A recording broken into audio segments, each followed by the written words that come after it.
जय श्री कृष्णा। आज की कहानी सच्चा सुख। किसी नगर में एक राजा राज्य करता था। वह अपने आप को बहुत ही अमीर समझता। वह समझता था कि मुझसे अमीर दुनिया में कोई नहीं है।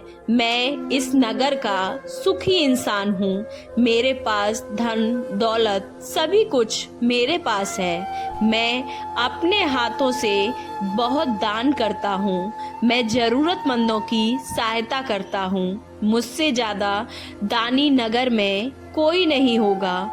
एक दिन उसने अपने महल में घोषणा कर दी कि जो कोई मुझे गलत साबित कर देगा उस कि मुझ जैसा सच्चा सुख किसी और को भी प्राप्त है। मेरे सिवा शायद ही कोई ऐसा होगा जिसके पास इतनी धन दौलत। महल में सारे लोग उपस्थित हुए। राजा ने अपनी बेटी को भी महल में बुला लिया था। वह भी देख रही थी कि मेरी पिता की बातों में कौन सा ऐसा व्यक्ति है जो मेरे पिता को गलत साबित कर सकता है। वह सोचने लगी कि अगर आज किसी व्यक्ति ने मेरे पिता को गलत साबित कर दिया, अगर वह जवान व्यक्ति हुआ, तो मैं उस व्यक्ति के साथ में सारे जीवन भर के लिए बंध जाऊंगी। एक माली का काम करने वाला माली भी वहां आ गया और वहां आकर बैठा। वह एक आंख से काना था। सभी दूर दूर से लोग आए हुए थे, परंतु राजा के सामने सबकी बोलती बंद हो गई। शाम होने को आई थी। अभी थोड़ा समय शेष था। कोई व्यक्ति भी राजा को गलत साबित नहीं कर सका कि कोई भी इतना धनवान नहीं है जितना कि नगर का वह राजा वीरसेन। उसके सामने तो सभी लोग अपने आप को तुच्छ महसूस करते थे। उसी समय महल में काम करने वाले माली ने राजा को कहा, जी छोटा मुंह बड़ी बात। राजा जी, मैं आपकी बात काटता हूँ। आप कहते हैं कि मुझसे ज्यादा सुखी इंसान इस नगर में कोई नहीं है, मगर आपकी सोच गलत है। आप इस नगर में सुखी इंसान हैं। इस संसार में कोई एक ही सुखी इंसान होगा, कोई एक बिरला इंसान ही होगा। यह तो आज आपको स्वयं ही खोजना होगा। यह तुम कैसे कह सकते हो? माली बोला, मैं यह एक सच्चे अनुभव से कह रहा हूँ। वहां से साधुओं का झुंड भिक्षा मांगने आ गया। राजा ने उन साधुओं को बिठाया, उन्हें भिक्षा दी, उनको आदर से विदा किया। आते जाते उन्होंने वही सवाल उस साधु महोदय से कहा, साधु बाबा, आप मुझे बताओ कि इस संसार में सच्चा सुख किस इंसान के पास है? साधु बोले, यह सवाल तो तुमने बड़ा अच्छा किया है। इस संसार में जिस इंसान ने सच्चा सुख प्राप्त कर लिया, उसके पास किसी धन दौलत की जरूरत नहीं होती। वह इंसान संसार का सबसे धनी इंसान होता है। राजा बोले, वह धनी इंसान कौन है? तुम सच्चे सुखी इंसान हो। राजा यह सोच रहा था कि बाबा यही बोलेंगे, उन्हें ही पता करना पड़ेगा। आज से ठीक 1 महीने बाद तुम्हें इस प्रश्न का उत्तर मिल जाएगा। तुम स्वयं इस प्रश्न को खोजो। गांव गांव में और इस नगर के सारे हिस्सों में घूम घूम कर स्वयं पता करो। इसके लिए तुम्हें स्वयं ही मेहनत करनी पड़ेगी। राजा हर रोज अपने नगर में घूम घूम कर सारे ढूंढता रहा, मगर कोई भी व्यक्ति ऐसा नजर नहीं आता। कई लोग के पास इतनी धन दौलत होते हुए भी कोई खुश नहीं था। किसी न किसी को कोई न कोई दुख था। कोई कह रहा था मेरे पास दौलत नहीं है, तो कोई कह रहा कि मेरे पास इंसान नहीं है। हर एक व्यक्ति को यही कहते सुना कि हम गरीब हैं, काश हमारे पास घर होता, काश मेरे पास गाड़ी होती। अंदर से कहीं ना कहीं हम गरीब हैं। खुश होने का तो कोई नाम ही नहीं था। वह सोचने लगा, मेरे पास भी इतनी धन दौलत है, परंतु अंदर से तो मैं भी मायूस हूँ। इस धन दौलत को कहीं कोई चुरा कर ना ले जाए। माली ने यह बात तो कहीं ना कहीं ठीक कही थी। उसने माली को साथ लिया और एक छोटी सी झोपड़ी के पास जाकर रुक गए। अब जहाँ पर जाकर राजा ने दरवाजा खटखटाया, वहाँ पर एक ब्राह्मण और उसकी पत्नी आपस में कुछ कह रहे थे। ब्राह्मण ने दरवाजा खोला और उनको कहा, बैठ जाओ। टूटी हुई चारपाई पे बैठने के लिए कहा। दोनों उस चारपाई पर बैठ गए। ब्राह्मण ने मुंह पर उंगली रखने के लिए कहा, ठहरो, अभी हम बहुत ही जरूरी काम कर रहे हैं, उसके बाद हम तुम्हारी बात सुनेंगे। राजा ने कहा, तुम नहीं जानते मैं कौन हूँ, पहले मेरी बात सुनो। वह ब्राह्मण बोला, होंगे आप राजा, परंतु पहले हमें अपना काम करने दीजिए, फिर मैं आपकी बात सुनूंगा। राजा ने माली को चुपके से कहा, यह ब्राह्मण तो अपने आप को बड़ा आदमी समझ रहा है, इसको पता नहीं ये किससे बात कर रहा है। मैं अगर चाहूँ उसको सजा दे सकता हूँ। माली ने राजा से कहा, आप चुप करो। मुंह पर उंगली रखने को कहा। राजा चुप हो गया। राजा ने देखा, ब्राह्मण और ब्राह्मणी ने एक चारपाई वहां पर रखी। उन्होंने देखा, वे दोनों एक एक बूढ़े आदमी को पकड़ कर लाए और अपने सहारे से बिस्तर पर बिठाया। वे दोनों एक बुढ़िया को पकड़ कर लाए, उसे भी बिस्तर पर बिठाया। ब्राह्मणी अंदर से पानी लेकर आई। उसने तसले में पानी डाला, अपने सास ससुर के पैर छुए, उनके पैर तौलिए से पोंछे, फिर उनके चरण स्पर्श कर उनके आशीर्वाद लिया। बूढ़े और बुढ़िया ने अपना हाथ हिलाया, मानो वे दोनों उन दोनों को आशीर्वाद दे रहे थे। उन दोनों के बच्चे आकर बोले, हम भी दादा दादी जी की सेवा करेंगे। लड़का बोला, पहले मैं सेवा करूंगा।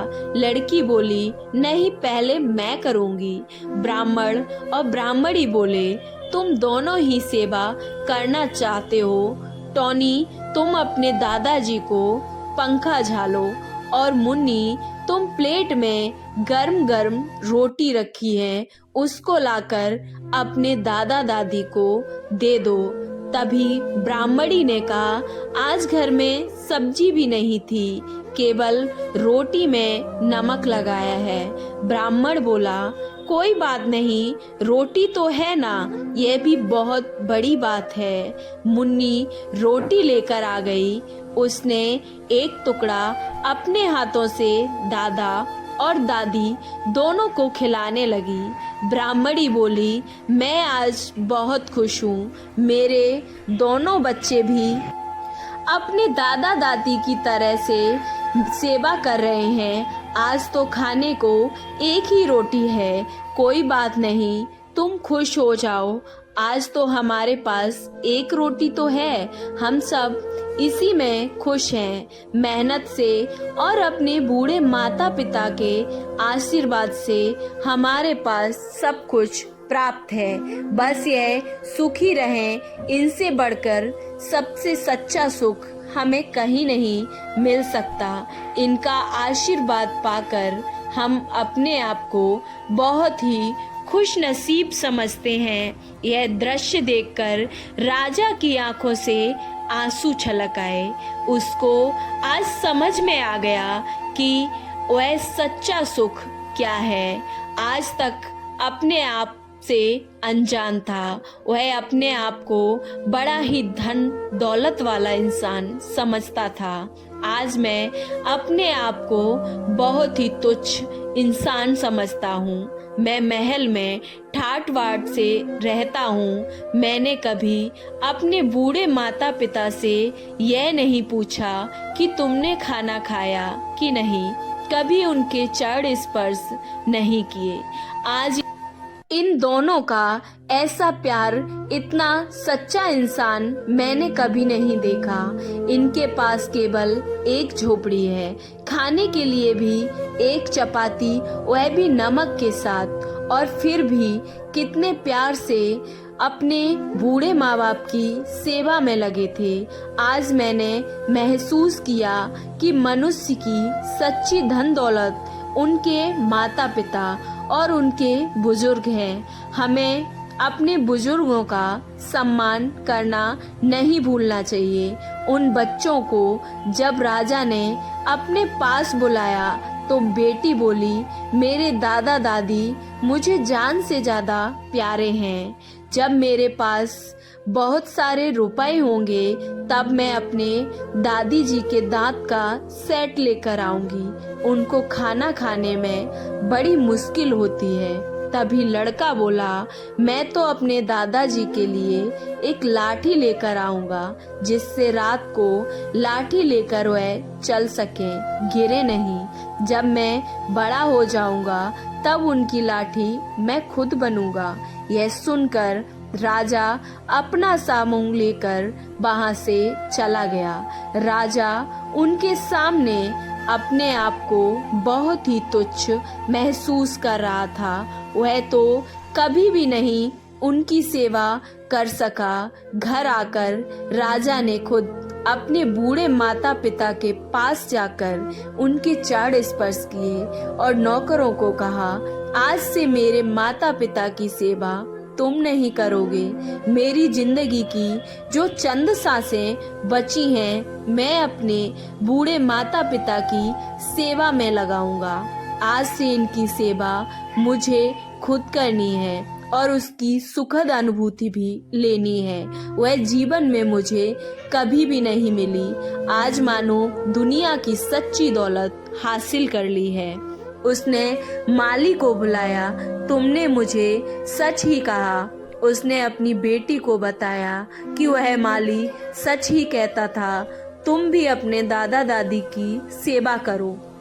वह बोली, मैं तो अपने दादा दादी के पास हर रोज आती हूँ, मैं तो उनका ध्यान रखती हूँ। वह बोली, पिताजी, आज मैं आपसे कुछ मांगना चाहती हूँ। आप माली को इनाम तो देना चाहते हो, परंतु आज मैं ये कहना चाहती हूँ कि मैं इस माली को अपना जीवन साथी के रूप में स्वीकार करना चाहती हूँ, जिसने आपको नई दिशा प्रदान की है। मुझे इससे कोई फर्क नहीं पड़ता कि वह एक आंख से काना है, मुझे इससे बेहद प्यार है। मैं तो वह जैसा है मैं उसी तरह अपनाना चाहती हूँ। तब माली बोला, आप मुझे इनाम तो दे दो, परंतु मैं आपकी बेटी से शादी नहीं कर सकता।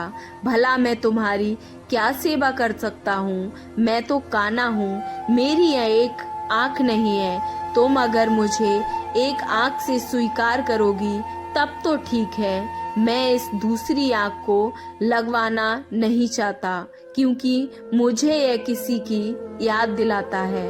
मैं बहुत ही अमीर आदमी था। मैं अपने माता पिता के साथ रहता था। मेरे माता पिता ने मुझे सब कुछ दिया था, धन दौलत। मैंने गलत संगत में पड़कर उनकी धन दौलत एक झटके में उड़ा दी। उनकी कभी भी सेवा नहीं की और उनकी धन दौलत को लुटा दिया और मैं बिल्कुल बेघर हो गया। परंतु जब वे मुझे छोड़कर चले गए, जब मेरे पास कुछ नहीं बचा, एक दुर्घटना में मेरी आंख भी चली गई। तब कहीं जाकर मुझे अकल आई, पर तब तक बहुत देर हो चुकी थी। मैंने सोचा अब मैं हमेशा ईमानदारी की जिंदगी बिताऊंगा। मेरे माँ बाप मुझे सीख देकर गए थे, उनकी याद अभी भी मेरे दिल में है। जब भी मैं किसी वृद्ध व्यक्ति को देखता हूँ तो मेरी आंखें नम हो जाती हैं। पश्चाताप की आग में मेरा खून खौल उठता है। उस दिन जब आपने मुझे पूछा तो मेरे मन में जो कुछ आया था मैंने आपको कह डाला, परंतु अब मैं ईमानदारी का जीवन व्यतीत कर रहा हूँ। तुम जैसी भी हो, मैं तुम्हें अपना जीवन साथी चाहती हूँ, मानती हूँ। मैंने अपने चुनाव में कोई गलती नहीं की। उसने माली के साथ शादी कर ली और राजा ने भी अपना राजपाट त्याग कर अपना सारा जीवन अपने बूढ़े माँ बाप की सेवा में लगा दिया। सच्चा सुख जीवन का यही होता है। आपको ये कहानी कैसी लगी? अच्छी लगी तो कमेंट बॉक्स में जय श्री कृष्णा अवश्य लिखें। वीडियो को लाइक, चैनल को सब्सक्राइब करना ना भूलें। जय श्री कृष्णा, राधे राधे।